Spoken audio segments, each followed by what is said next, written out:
श्रद्धेय आचार्य श्री कौशलेंद्र कृष्ण जी से जुड़े रहने के लिए उनके सोशल मीडिया प्लेटफॉर्म्स को फॉलो करें।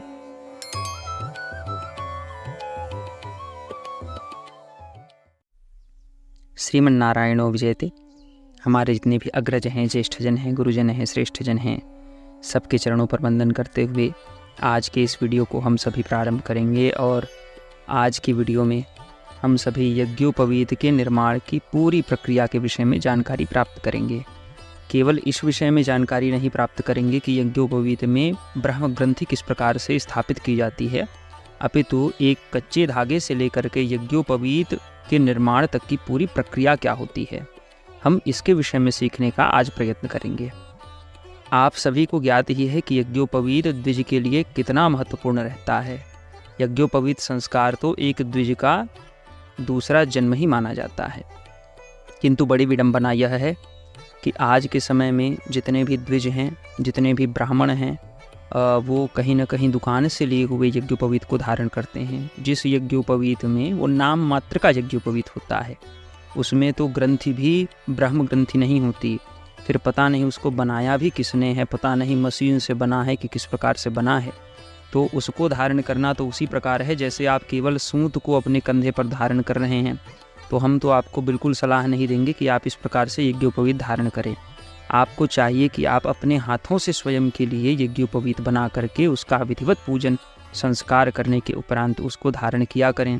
अगर अपने से नहीं भी बनाते हैं, ऐसी स्थिति में किसी स्वकर्मनिष्ठ ब्राह्मण के माध्यम से, गायत्री के उपासक, संध्योपासक ब्राह्मण के माध्यम से यज्ञोपवीत आपका निर्मित होना चाहिए, जिसको आप धारण करते हैं।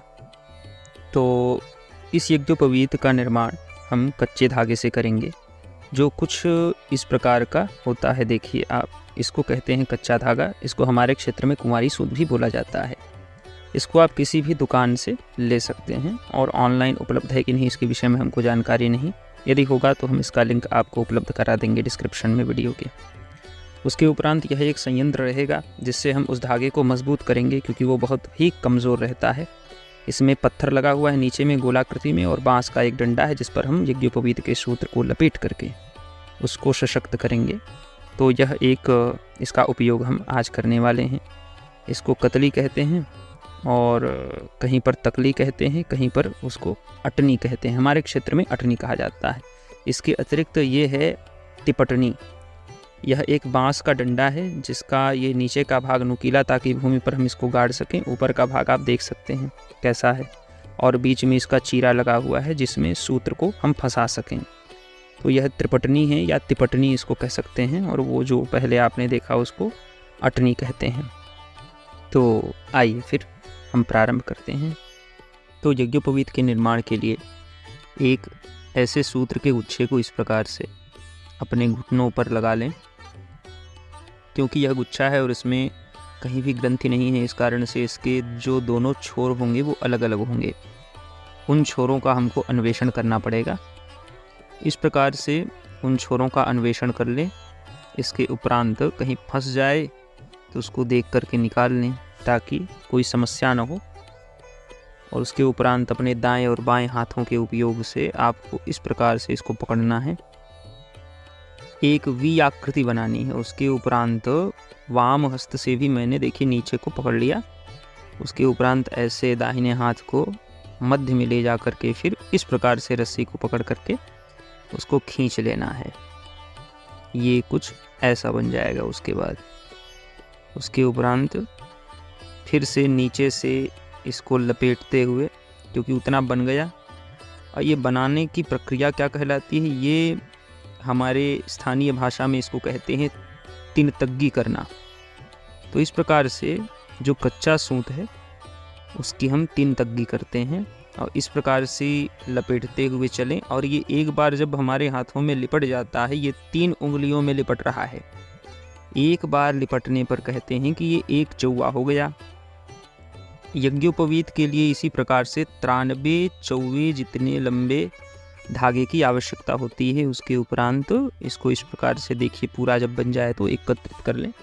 इसके उपरांत हमको अटनी की आवश्यकता होगी, और इस अटनी पर हमको इसको बांधना पड़ेगा कुछ इस प्रकार से। और यहाँ पर हम ऐसी गांठ लगाएंगे जो गांठ आसानी से खुल जाए, क्योंकि हमको इसको खोलना भी है बाद में। तो इस प्रकार से इस 3 ताग वाली रस्सी को यहाँ पर हम बांध देंगे, एक ग्रंथि लगा देंगे। ध्यान से देखिएगा, कुछ इस प्रकार से।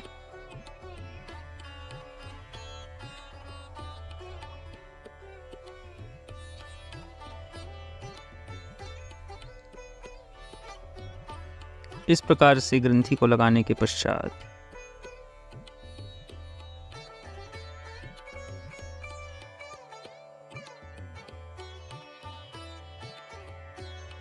ये हो गया। अब इसको हमको इस दंड पर लपेटना है इस प्रकार से। जो ये बचा हुआ भाग है अटनी का, उस पर इसको इस प्रकार से लपेट देंगे।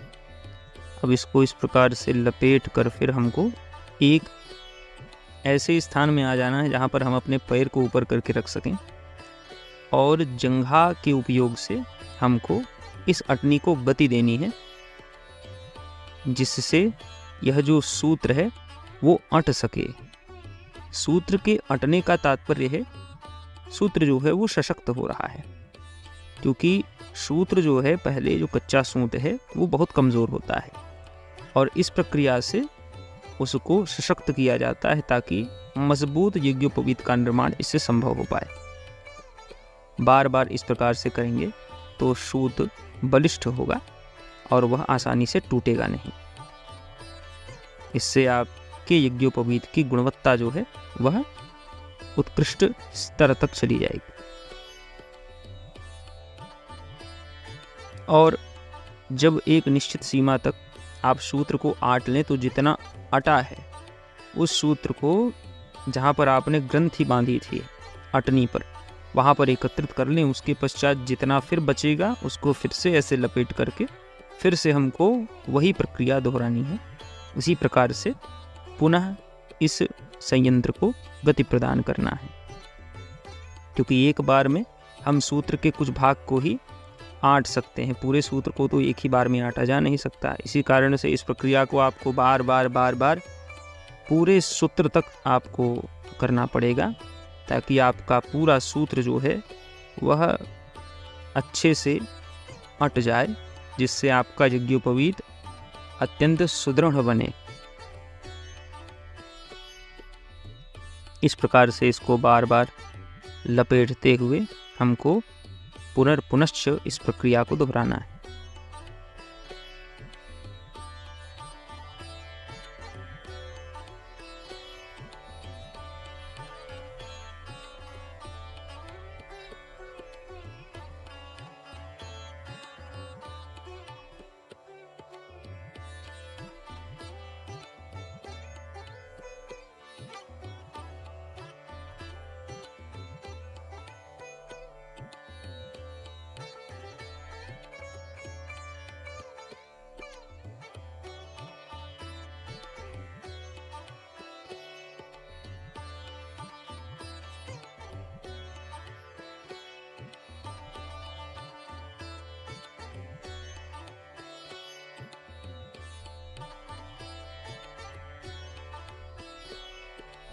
इसके उपरांत हमको उस दंड की आवश्यकता पड़ेगी जिसके विषय में हमने वीडियो के प्रारंभ में चर्चा की थी, और यहाँ पर इसके जो मध्य में एक चीरा लगाया गया है उसमें हमको इस सूत्र को फंसाना पड़ेगा।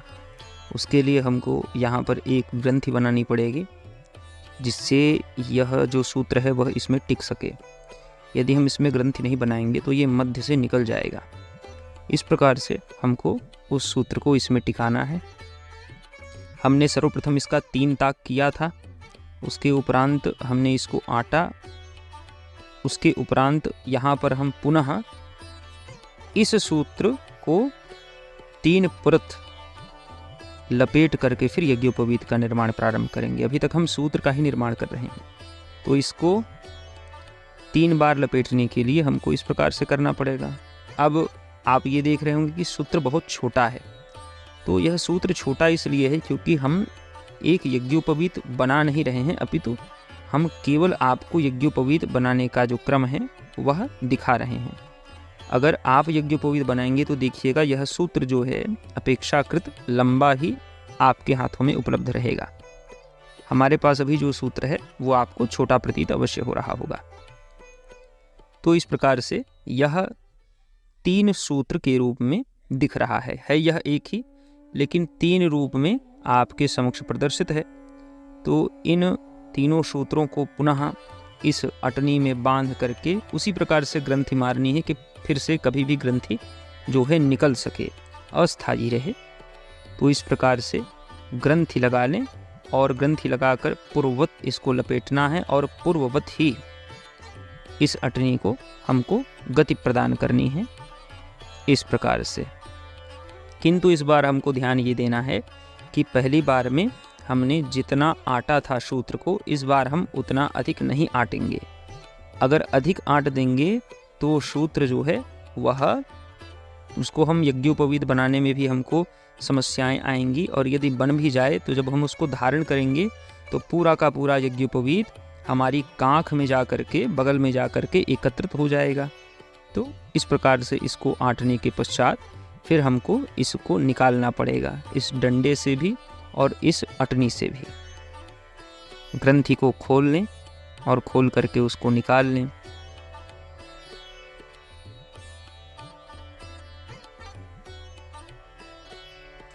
अब इसको निकालने के पश्चात फिर हमको कोई एक छोटा सा सीक का टुकड़ा जो मजबूत रहे या कोई भी वस्तु लेना होगा जिसमें हम इसको लपेट दें। अभी हम एक आचमनी का उपयोग कर रहे हैं, इसी में हम आपको दिखाने के लिए लपेट करके बता रहे हैं। तो इस प्रकार से इसको जितना लंबा भी सूत्र हो, ये सूत्र आपको छोटा लग रहा होगा किंतु आप जब बनाएंगे तो सूत्र बहुत लंबा रहेगा। इसको हम इस प्रकार से लपेट लेते हैं। आप चाहें तो यज्ञोपवीत के लिए बहुत सारा ऐसा सूत्र तैयार करके रख सकते हैं, जब भी आपको बनाने की आवश्यकता लगे तब आप उसमें से एक निश्चित मात्रा में सूत्र निकाल करके यज्ञोपवीत का निर्माण करके धारण कर सकते हैं। अब हम यज्ञोपवीत में ग्रंथि बनाना सीखेंगे कि किस प्रकार से हम ब्रह्म ग्रंथि को यज्ञोपवीत में स्थापित करें। उसके लिए आपको इस प्रकार से यज्ञोपवीत को पुनः यज्ञोपवीत के सूत्र को अपने घुटने पर लपेटना है, जंघाओं पर, और यहाँ से दक्षिण हाथ में पकड़ करके उसको अंदर की ओर डाल देना है। ध्यान से देखिएगा, हमने अंदर की ओर डाला और बाहर से इस सूत्र को कुछ इस प्रकार से पकड़ा और सूत्र को पलटा करके फिर ऐसे हमने इसको पकड़ लिया। अब हमारे बाएं हाथ में हमने जो आचमनी में लपेट करके रखा है सूत्र, उसको इस प्रकार से लपेट करके हमने नीचे छोड़ दिया बाहर की ओर से, फिर अंदर से उसको अंदर खींच लिया। उसके उपरांत इस प्रकार से हमने बाहर की ओर उसको फिर से छोड़ दिया, अंदर की ओर से डालकर बाहर की ओर छोड़ दिया। कनिष्ठिका उंगली हमारी फंसी थी, उसको हमने अलग कर लिया। इसके उपरांत हम इसको एक बार पुनः लपेटेंगे। इस प्रकार से इसको कुछ ऐसे करके पूरा लपेटना है।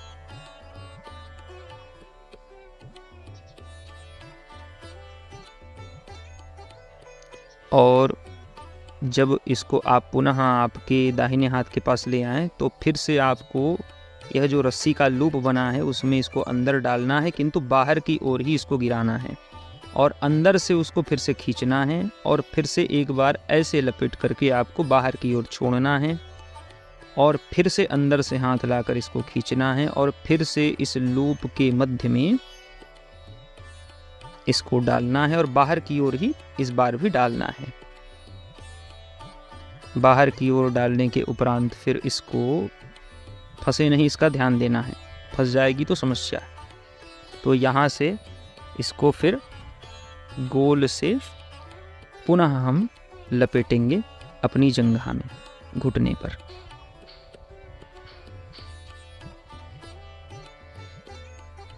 यह आचमनी चपटी है, इस कारण से हमको थोड़ी समस्या हो रही है। अगर यह कोई लकड़ी का टुकड़ा होता तो आसानी से बन जाता। अस्तु, इसको पुनः आपको इस लूप पर डालना है और अंदर की ओर इसको नहीं छोड़ना है, बाहर की ओर छोड़ना है। उसके उपरांत जब आप इसको अंदर से हाथ डाल के पकड़ेंगे तो इस प्रकार से आपके पास 2 छोर रहेंगे। इन दोनों छोरों को मिला करके, सूत्र के छोरों को फिर एकत्रित करके आपको इस प्रकार से पकड़िए, इसको देखिए। और यहाँ पर आपको थोड़ा लंबा छोड़कर एक ग्रंथि बना देनी है। यह भी ग्रंथि स्थायी न रहे, इसको भी हमको बाद में खोलना है, इस बात का ध्यान रहे। इस प्रकार से अब हम इसको कुछ इस प्रकार से फिर सभी उंगलियों को इसमें डाल करके ऐसे इसको पकड़ेंगे। फिर इसमें हम अपने अंगूठों को प्रवेश कराएंगे और ऐसे, और कनिष्ठिका से इसको ऐसे पकड़ेंगे। फिर इसको निकाल लेंगे, निकाल करके इसको ऐसे चलाएंगे। इससे होगा क्या, अगर तीनों सूत्र छोटे बड़े हो जाएं तो वो एक समान हो जाएंगे। जब तक आपको सब बढ़िया न दिखे तब तक ऐसा करते रहें। उसके उपरांत इसको अब कुछ इस प्रकार से फंसाना है, ऐसे। और यह जो ग्रंथि हमने बनाई थी वो ऊपर में आ जाए, इस प्रकार से इसको फंसा करके फिर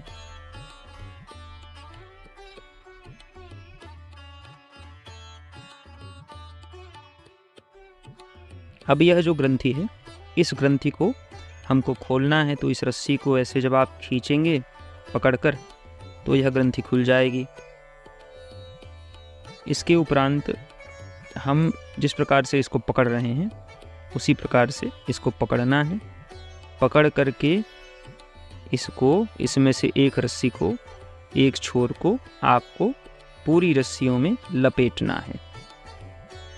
यह आपके प्रवर के अनुसार होगी। 3 प्रवर हैं तो 3 बार, 5 प्रवर हैं तो 5 बार। उसके उपरांत आप यहाँ पर गांठ बांधिए। ये गांठ भी 3 प्रवर हैं तो 3 बार, 5 प्रवर है तो 5 बार। इसके उपरांत देखिए इसमें से कौन सा छोर लंबा है अधिक, उस छोर में आपको 2 ग्रंथियां बनानी है। अभी हम 3 ग्रंथियां ही बनाएंगे, लेकिन 5 प्रवर रहे तो 5 ग्रंथियां आपको बनानी है। और जब आप 5 ग्रंथियां बनाएंगे तो लंबे वाले छोर में सूत्र के आपको 3 ग्रंथियां और छोटे वाले छोर में आपको 2 ग्रंथियां बनानी है। अभी जब हम 3 ग्रंथियां ही बना रहे हैं 3 प्रवर के अनुरूप, तो हम लंबे वाले छोर में 2 और छोटे वाले सूत्र के छोर में 1 ग्रंथि बनाकर इस प्रकार से इसको कर रहे हैं। इसके उपरांत आप देखिएगा कि कोई ना कोई एक सूत्र अभी भी छोटा होगा, तो बड़े वाले सूत्र को पकड़ करके जब आप ऐसा करेंगे तो बड़ा वाला जो सूत्र है वो छोटा होने लग जाएगा और दोनों सूत्र को आपको सम आकार में ले आना है।